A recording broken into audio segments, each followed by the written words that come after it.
So Bridgewater football coming off a loss to Shenandoah. You guys were put in a tough situation without your top two quarterbacks. Put a freshman out there who was fourth on the depth chart just a few weeks ago. One of the good stats for you guys so far, heading into last weekend was your red zone percentage had only come away without points on one occasion. And then twice in the first half it happened. You drove right down. I think everyone was looking for a confidence boost with Kyle Edwards, and he made some plays right off the bat. Malavi Barker, two big gains, drove right down to the 1 yard line, and unfortunately got stopped on fourth down. Later also threw an interception in the red zone. So there's certainly some positives there, but just a few situations where you guys needed to make that one more play and come away with points. Well, you remember when we talked last week, we said it's going to have to be a game where you're going to just play great defense and you're going to have to be very secure and efficient on offense. And, to let those two opportunities go, and Kyle, hey, he fought and showed some things, made some freshman mistakes, with a directional thing on the first drive and a good read but a bad throw on the other one heading down in the second quarter right there.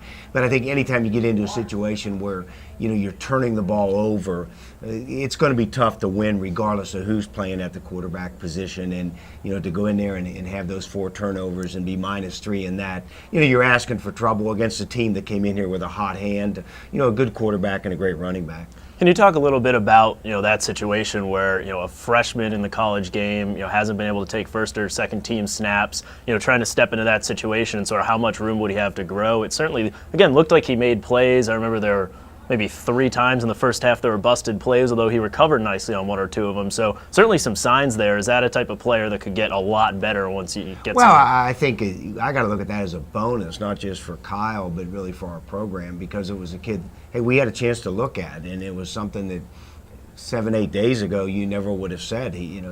This is what we're going to do. You're going to get to go out as a number 1 in a varsity football game, and I think there's great potential there. He kind of matches a lot of the young kids that we're playing right now, but there's also a learning curve, there's a maturity curve, and there's going to be some fundamental things that have to improve, before you can say, hey, I can go out and lead a college level team at the quarterback position. I think he has that ability. It was good to show, good to see, and then we got to move forward here with a little bit, knowing that I got a great teaching tool, not just for our program, but for Kyle here and moving forward here and in the off season. So moving on to Emory and Henry, it's same record as you guys, 2-4, 1-2 in the ODAC, although coming off probably their most impressive result where they beat Randolph-Macon, the only undefeated team left in the ODAC overall. So talk a little bit about what we can expect from them. Well, I think you got a very athletic team, and there's a lot of surprises out there. And and Emory Henry with a 2-4 record is one of them. I think there's a lot of dangerous, competitive 2-4 teams in the ODAC, and we're actually one of them when we get things clicking. But